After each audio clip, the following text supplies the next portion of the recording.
Hello friends, welcome back to remarkable studies. आज जो हम वीडियो बनाने जा रहे हैं इसमें हम क्लास +1 के अकाउंट्स को स्टार्ट करेंगे और हम 1 बाय 1 +1 अकाउंट्स के सभी चैप्टर्स को पढ़ेंगे और समझेंगे कि हम उनके न्यूमेरिकल क्वेश्चंस को किस तरह से सॉल्व करते हैं। चलिए आज हम सबसे पहले स्टार्ट करेंगे अपना फर्स्ट चैप्टर जो है अकाउंटिंग इक्वेशंस। बहुत ही इजी चैप्टर है, बहुत ही बेसिक चैप्टर है अकाउंट्स को स्टार्ट करने के लिए। चलिए स्टार्ट करते हैं। सबसे पहले हम पढ़ेंगे meaning of accounting equation. Accounting equation is a mathematical expression which shows that asset and liabilities of a firm are equal। Accounting equation एक मैथमेटिकल एक्सप्रेशन है। हम कह सकते हैं कि ये एक स्टेटमेंट है जो हमें बताती है कि एक फर्म की जो एसेट और लाइबिलिटीज होते हैं वो हमेशा एक दूसरे के इक्वल होते हैं। हर एक एडजस्टमेंट के बाद जो हमारे पास रिजल्ट आता है वो हमेशा उस रिजल्ट में एसेट और लाइबिलिटीज एक दूसरे के इक्वल रहते हैं। हम जितनी मर्जी एडजस्टमेंट्स कर लें उनका एंड रिजल्ट हमेशा यही आएगा कि हमारी जो एसेट और लाइबिलिटीज हैं ये हमेशा एक दूसरे के इक्वल होते हैं। Accounting equation is based on dual aspect. Dual aspect means double effect. आप ध्यान से देखिए, जो आपकी बुक है उसका भी नेम है double entry system of book keeping. Double entry system को ही हम डुअल एस्पेक्ट बोलते हैं। मतलब हर एक एंट्री का, हर एक एडजस्टमेंट का हमेशा दो जगह पर अफेक्ट आता है। हर एंट्री के दो एस्पेक्ट्स होते हैं, एक होता है डेबिट और एक होता है क्रेडिट एस्पेक्ट। जब हम इन दोनों एस्पेक्ट्स को पोस्ट करते हैं, सिर्फ इन दोनों एस्पेक्ट्स को पोस्ट करने के बाद ही जो हमारे एसेट और लाइबिलिटीज होते हैं वो हमेशा एक दूसरे के इक्वल रहते हैं। अगर हम इनमें से किसी भी कंसेप्ट को छोड़ दें या पोस्ट ना करें तो हमारे एसेट और लाइबिलिटीज कभी भी एक दूसरे के इक्वल नहीं रहेंगे। हम मान सकते हैं कि जो हमारा डबल एंट्री सिस्टम है वो हमारी अकाउंटिंग का बेस है।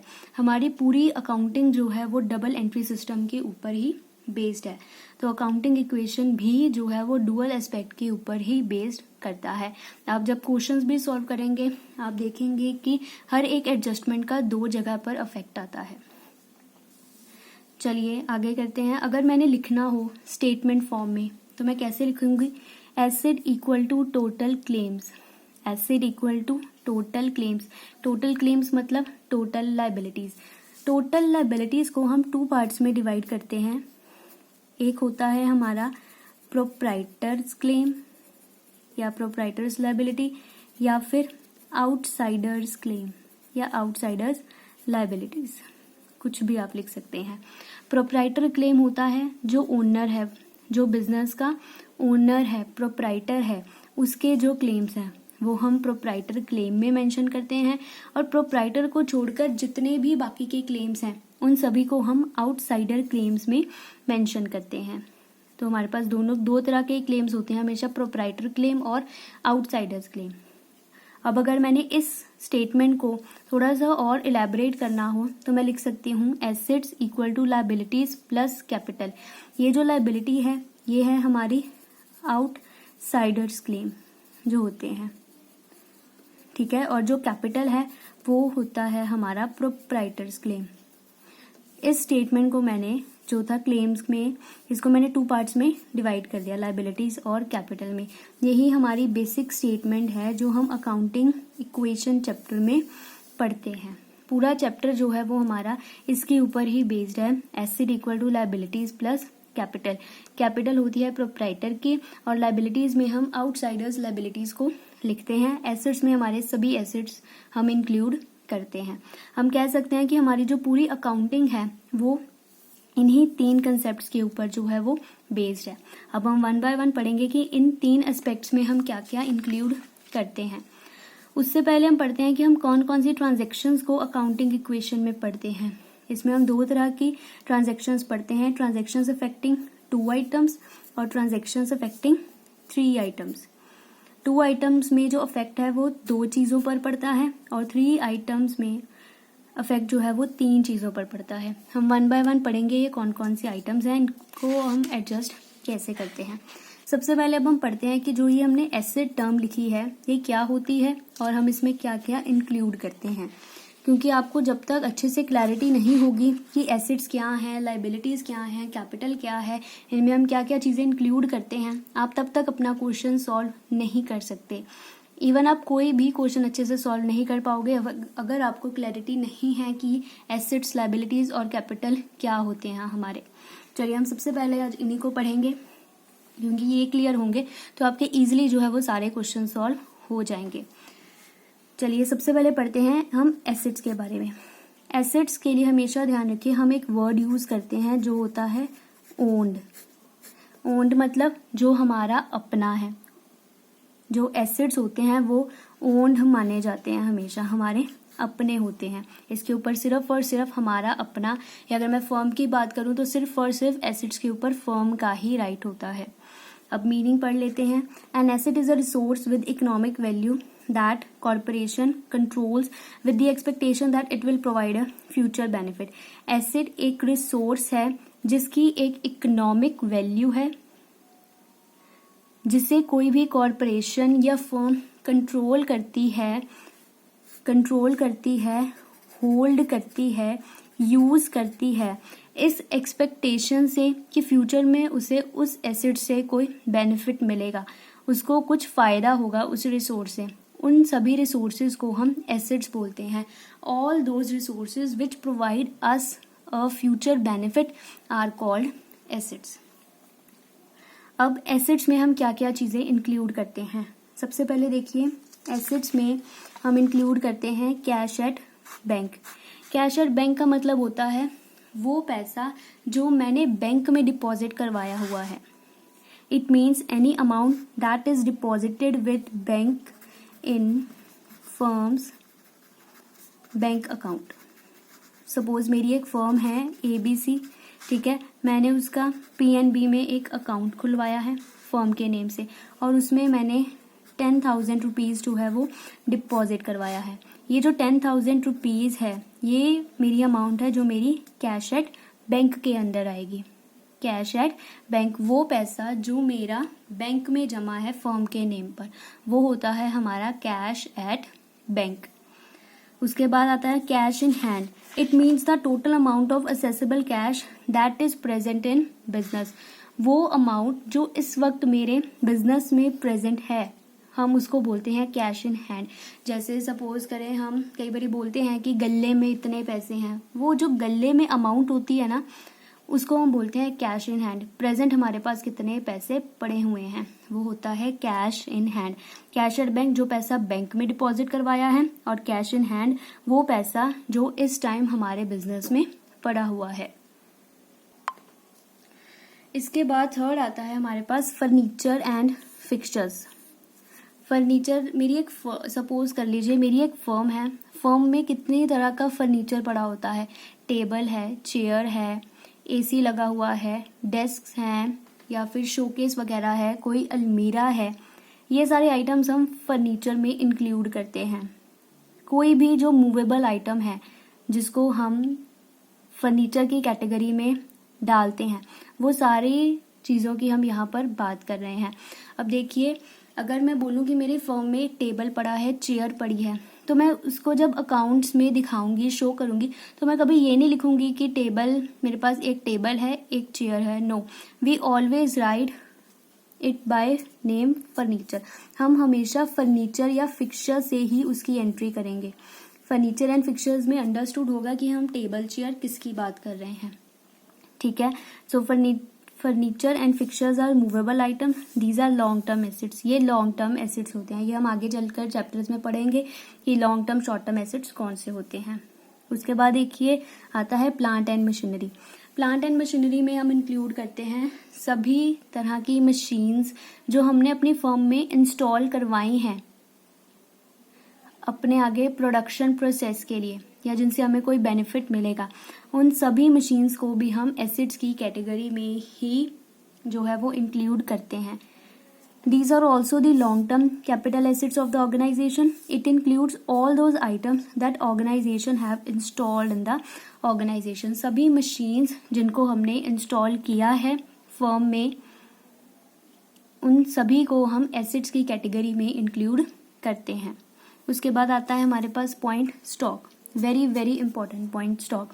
आप जब क्वेश्चंस करेंगे तब आप देखेंगे कई बार स्टॉक की जगह हमें वर्ड गुड्स मेंशन होता है, तब ध्यान रखिए गुड्स का मतलब हम हमेशा स्टॉक को ही मानते हैं, और क्वेश्चन में गुड्स लिखा है तो आप सोल्यूशन में ध्यान रखिए हमेशा स्टॉक वर्ड का ही यूज करेंगे। हम कभी भी सोल्यूशंस में जो है वो गुड्स वर्ड का यूज नहीं करते, हम हमेशा स्टॉक का यूज करते हैं। स्टॉक का मतलब होता है, पहले मीनिंग पढ़ लेते हैं। Stock is the item that business has bot with the intention of reselling its customer. कोई भी चीज जो बिजनेस ने खरीदी है ताकि वो कस्टमर को रीसेल कर सके, ये भी हमारा एक तरह का स्टॉक एसेट होता है। स्टॉक भी, अब स्टॉक में हो सकता है कि हम 3 तरह का मटेरियल खरीदते हैं। हो सकता है हमने खरीदा हो सेमी फिनिश्ड प्रोडक्ट खरीदा हो। सेमी फिनिश्ड प्रोडक्ट मतलब अभी वो पूरा नहीं बना है, आधा अधूरा बना है और हमने खरीद लिया और अब हम उसको पूरा करके जो है वो कस्टमर्स को बेच देंगे। या हो सकता है हम फिनिश्ड प्रोडक्ट्स ही खरीदें। फिनिश्ड प्रोडक्ट्स होते हैं कि बिल्कुल तैयार प्रोडक्ट्स हैं, हमने बस अब अपने ब्रांड का लेबल वगैरह लगाकर अब उसे बेचना है। या फिर कई बार हम रॉ मटेरियल भी खरीद लेते हैं। हमने रॉ मटेरियल खरीद लिया, अब हम उसे खुद प्रोसेस करेंगे और फिर हम उसे बिजनेस मार्केट में बेच देंगे। स्टॉक में हम इन तीनों चीजों को इंक्लूड करते हैं। ओके फ्रेंड्स, स्टॉक भी हमारा जो है वो एक तरह का एसेट ही होता है। उसके बाद चलिए नेक्स्ट पॉइंट पर चलते हैं, जो है हमारा डेटर्स। डेटर्स भी बहुत इंपॉर्टेंट पॉइंट है। अब देखिए, whenever the goods are sold on credit there we create debtors. जब भी हम गुड्स को क्रेडिट पर बेचते हैं, क्रेडिट बेसिस पर सोल्ड करते हैं, वहां पर हमारे जो डेटर्स होते हैं वो क्रिएट होते हैं। फॉर एग्जाम्पल, मेरी एक मोबाइल शॉप है, ठीक है, मेरी एक मोबाइल शॉप है और मैंने एक कस्टमर को जो है वो मोबाइल फ़ोन सेल किया। उसने मेरे को पेमेंट नहीं की, उसने बोला कि वो पेमेंट मेरे को नेक्स्ट मंथ करेगा, नेक्स्ट मंथ पेमेंट वो मेरे को करेगा। तो जिस कस्टमर को मैंने बेचा है वो कस्टमर जो है वो मेरा डेटर बन जाएगा।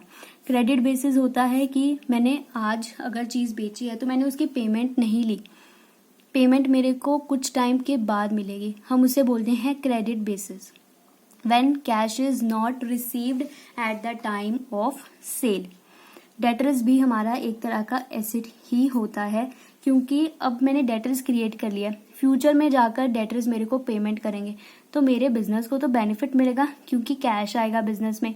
तो ये भी हमें जो है फ्यूचर बेनिफिट प्रोवाइड करते हैं, तो ये भी हमारे एसेट की कैटेगरी में ही आते हैं। फ्रेंड्स, ये कुछ बेसिक पॉइंट्स थे कि हम एसेट्स में क्या क्या इंक्लूड करते हैं। ये सारे पॉइंट्स जब आप क्वेश्चन करेंगे तब आपको आएंगे कि एसेट्स में हमने इनको लिखना है। इनके अलावा जो पॉइंट्स आएंगे वो मैं जैसे जैसे क्वेश्चन आएगा वैसे वैसे आपको एक्सप्लेन कर दूंगी। अब चलिए नेक्स्ट पॉइंट पर चलते हैं, लाइबिलिटीज़ में। अब लाइबिलिटीज़ क्या होती हैं? लाइबिलिटीज़ के लिए आप हमेशा ध्यान रखें, हम वर्ड यूज़ करते हैं ओड, हम पंजाबी में बोलते हैं देनदारियाँ। वो चीज़ें जो अभी हमने दूसरों को देनी है या वो पैसा जो हमने दूसरों को देना है उसे हम लाइबिलिटीज बोलते हैं। Liabilities is something a person और कॉरपोरेशन ओज टू समवन। वो सारी चीज़ें जो एक पर्सन या एक कॉरपोरेशन या फर्म ओज करती है किसी दूसरे पर्सन को, उसे हम बोलते हैं लाइबिलिटीज। अब देखिए हम लाइबिलिटीज में क्या क्या इंक्लूड करते हैं। लाइबिलिटीज में हम बात करते हैं क्रेडिटर्स की। Whenever goods are purchased on credits, there we create creditors। ध्यान रखिए, डेटर्स क्रिएट होते हैं जब क्रेडिट बेसिस पर सेल होती है और क्रेडिटर्स क्रिएट होते हैं जब क्रेडिट बेसिस पर परचेज होती है। सपोज मेरी एक कंपनी है, ठीक है, मेरी एक टॉय कंपनी है, ठीक है, जिसमें मैं टॉयज बनाती हूँ। उसके लिए मेरे को मटेरियल चाहिए था, रॉ मटेरियल मैंने जो है वो परचेज कर लिया क्रेडिट बेसिस पर, मैंने अभी उसकी पेमेंट नहीं की, तो क्या क्रिएट होगा? क्रेडिटर्स क्रिएट होंगे। क्रेडिटर्स की जगह कई बार आप वर्ड देखेंगे सप्लायर भी आपको जो है वो लिखा होगा। सप्लायर्स क्रेडिटर्स एक ही चीज़ होते हैं, ठीक है। क्रेडिटर्स और सप्लायर, जब भी हम क्रेडिट बेसिस पर परचेज करते हैं तब हमारे जो क्रेडिटर्स हैं वो क्रिएट होते हैं। क्रेडिटर्स हमारी एक तरह की लाइबिलिटी है जिनको अभी हमने पेमेंट करनी है। उसके बाद देखिए bank loan, it means loan taken from bank for organisation purpose. कोई भी लोन जो मैंने अपनी ऑर्गेनाइजेशन के लिए या मैंने अपनी फर्म के लिए लिया है। देखिए अब ये लाइबिलिटी कैसे, अब मैंने लोन लिया है तो मेरी रिस्पॉन्सिबिलिटी है कि मैं उसको पे करूंगी, मुझे पे करना ही पड़ेगा। तो ये हमारी एक लाइबिलिटी है बैंक लोन। उसके बाद आते हैं ट्रेड पेबल्स। ट्रेड पेबल्स जो हैं वो हमारे क्रेडिटर्स ही होते हैं, एक तरह के क्रेडिटर्स को ही हम ट्रेड पेबल्स बोल सकते हैं। It is the amount payable for the purchase of goods and services in ordinary course of business. हमने अभी अपने किसी को अमाउंट पे करनी है जो जिनसे हमने गुड्स या सर्विसेज ली हैं, वो होते हैं हमारे ट्रेड पेबल्स। तो फ्रेंड्स ये थे हमारी कुछ लाइबिलिटीज़। ये कुछ बेसिक ही हैं जो हमें मोस्ट ऑफ द क्वेश्चंस में मिलेंगी। इनके अलावा जो है वो जैसे जैसे क्वेश्चन आएगा मैं आपको एक्सप्लेन करती रहूँगी। चलिए अब हम पढ़ते हैं हमारा लास्ट पार्ट, कैपिटल। कैपिटल क्या होती है? Capital means the total amount that is invested in business. Total amount मैंने जितना बिजनेस में इन्वेस्ट किया है उसको हम कैपिटल बोलते हैं। सपोज मैंने अपना बिजनेस स्टार्ट किया कैश से, तो cash is a part of my capital. अगर मैंने अपना बिजनेस स्टार्ट किया फर्नीचर के साथ, so furniture is a part of my capital. अगर मैंने स्टॉक के साथ अपना बिजनेस स्टार्ट किया है या स्टॉक भी जो है वो मेरा पार्ट ऑफ कैपिटल है। अगर मैंने प्लांट एंड मशीनरी के साथ बिजनेस स्टार्ट किया है तो वो भी मेरा जो है वो पार्ट ऑफ कैपिटल है। कोई भी चीज़ जो मैं अपने बिजनेस में इन्वेस्ट कर रही हूँ, लेकर आ रही हूँ, वो क्या है?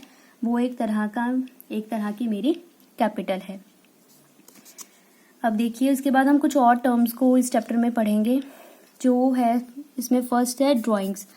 ड्राइंग्स क्या होती हैं? It is the amount withdrawn or goods taken by the proprietor for personal use. देखिए मैं आपको एक एग्जांपल से बताती हूँ। सपोज मेरी एक टॉय फैक्ट्री है या मेरी एक कंपनी है जिसमें मैं टॉयज़ बनाती हूँ, ठीक है।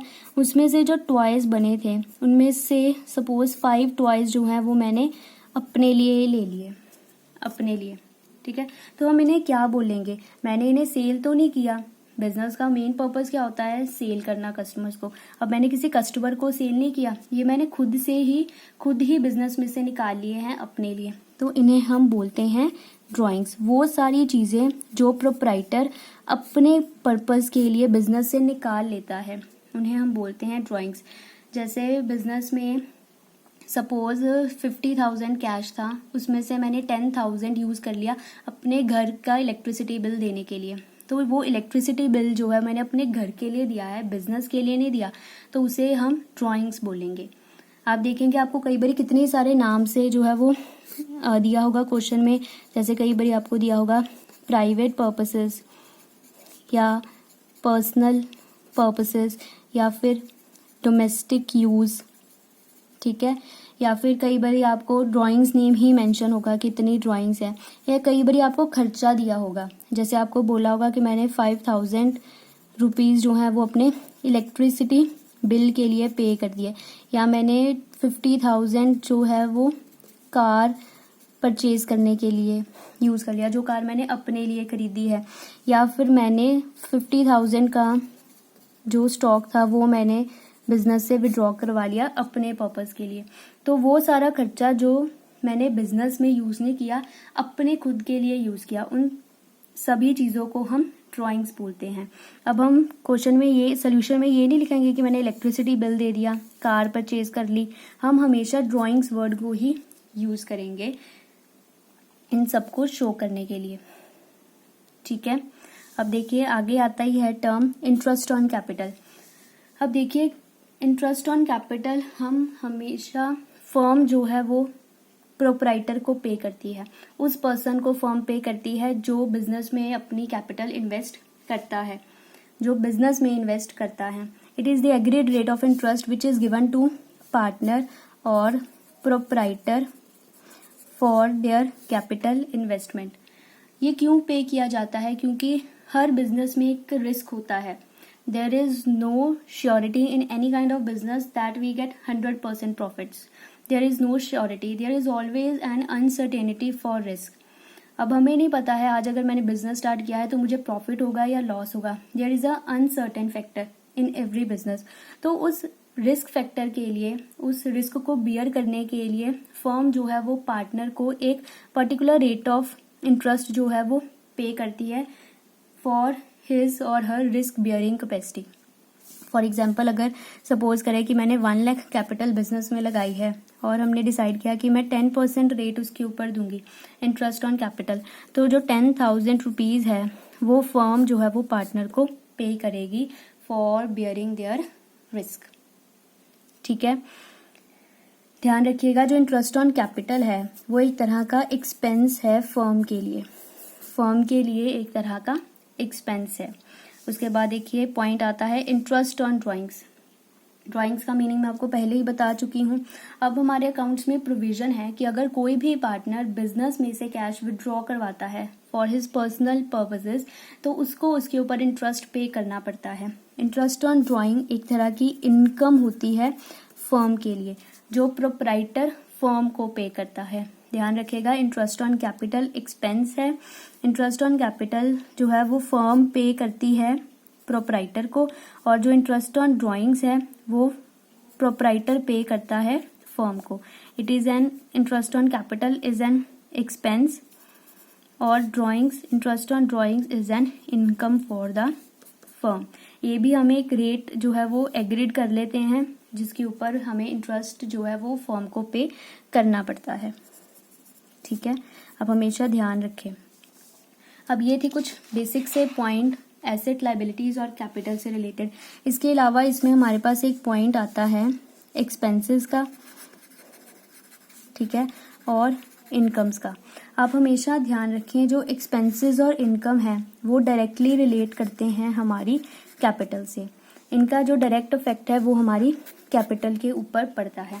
अब एक्सपेंसेस ध्यान रखिए, हमने सिर्फ बिजनेस के खर्चे लेने हैं और इनकम्स भी हमने सिर्फ बिजनेस की ही लेनी है जो हमारी फर्म की है, रिलेट करती हैं. जैसे एक्सपेंसेस में हम लिख सकते हैं कि मैंने अपने जो वर्कर्स थे उनको सैलरीज पे कर दी. बिजनेस जो है वो रेंटेड प्रीमाइस में है, उसका रेंट पे कर दिया. ठीक है, कोई रिपेयरिंग वगैरह का खर्चा करवा लिया बिजनेस में, या फिर हम कह सकते हैं बिजनेस की इंश्योरेंस करवाई हुई थी उसका प्रीमियम पे किया है. ठीक है, या फिर प्रिंटिंग एंड स्टेशनरी का कोई खर्चा है. कोई भी खर्चा जो मेरे बिजनेस से रिलेट करता है उसका डायरेक्ट इफेक्ट जो है वो कैपिटल पर पड़ता है, क्योंकि जो खर्चे हैं वो हम सारे कैपिटल में से देते हैं. सपोज कीजिए मेरे पास कैपिटल थी 1 लाख की. ठीक है, उसमें से मैंने जो ये सारे खर्चे मिलाकर मेरे बने 20,000 के. ठीक है, तो मेरे पास अगर मैंने 1 लाख में से 20,000 के खर्चे दे दिए तो मेरे पास अब बैलेंस कैपिटल कितनी बची, 80,000. ये मेरी बैलेंस कैपिटल है. इनको मैंने क्या किया, माइनस किया. Bracket means minus. जितने भी खर्चे होते हैं वो सारे जो है वो हमारी कैपिटल में से माइनस होते हैं. ध्यान रखिएगा, ये आएगा पॉइंट आगे क्वेश्चंस में. जब भी हम कोई खर्चा देते हैं उसका कैपिटल के ऊपर क्या इफेक्ट होता है, माइनस इफेक्ट होता है. हमें उतना पैसा कैपिटल में से निकालना पड़ता है क्योंकि हम खर्चे कैपिटल में से ही पे करते हैं. उसी तरह से इनकम्स, कोई भी इनकम जो मेरे बिजनेस की है, सपोज कीजिए कमीशन मिली है मेरे को बिजनेस के लिए. ठीक है, या फिर मेरे को रेंट पर मैंने दिया हुआ था तो टेनेंट से मेरे को रेंट रिसीव हुआ है. ठीक है, या कोई भी और तरह की कमीशन, या फिर मेरे को कोई इंटरेस्ट रिसीव हुआ है. ध्यान रखिएगा, रिसीव्ड हुई हैं जो चीज़ें, जो मेरी इनकम्स हैं वो भी जो है डायरेक्टली कैपिटल से रिलेट करती हैं. अब इसकी भी सेम एग्जांपल लेते हैं. मेरी सपोज कैपिटल थी 1 लाख की. ठीक है, अब इनकम्स जो हैं वो कैपिटल में ही ऐड होती हैं. टोटल मिलाकर मेरी 20,000 की इनकम थी, मैंने प्लस कर दी तो अब मेरी टोटल कैपिटल कितने की बन गई, 1,20,000 की. तो क्या इफेक्ट आया, जब भी हमारी इनकम होती है वो हमेशा हमारी कैपिटल्स में ऐड होती है. एक्सपेंसेस जो है वो हमेशा माइनस होते हैं कैपिटल में से, और जो हमारी इनकम्स होती हैं वो हमेशा ऐड होती हैं हमारी कैपिटल में. आप हमेशा ध्यान रखिए ये चीज़ें. ओके फ्रेंड्स, ये कुछ बेसिक पॉइंट्स थे। आई होप आपको बेसिक कंसेप्ट जो है हमारे अकाउंट्स का, अकाउंटिंग इक्वेशन का, वो आपको अब क्लियर हो गया होगा। मुझे पूरी उम्मीद है कि आपको समझ लग गया होगा। इस वीडियो को अब हम यहीं पर ख़त्म करते हैं और मिलेंगे हम अपनी नेक्स्ट वीडियो में, जिसमें हम अकाउंटिंग इक्वेशंस के क्वेश्चंस को स्टार्ट करेंगे। मैं आपको समझाऊंगी कि हम इनका क्वेश्चंस, इनके जो न्यूमेरिकल्स हैं वो हम किस तरह से सॉल्व करते हैं। तब तक के लिए अगर आपने अभी तक मेरे चैनल को सब्सक्राइब नहीं किया है तो सब्सक्राइब ज़रूर करें, ताकि मैं जब भी अपनी नेक्स्ट वीडियो डालूँ आपको उसकी नोटिफिकेशन साथ ही मिल जाए। मैं नहीं चाहती आपकी कोई भी पॉइंट आपका जो है वो मिस हो जाए, आपको कहीं भी कोई क्वेरी रह जाए। ओके फ्रेंड्स, मिलते हैं अब अपनी नेक्स्ट वीडियो में। Thank you.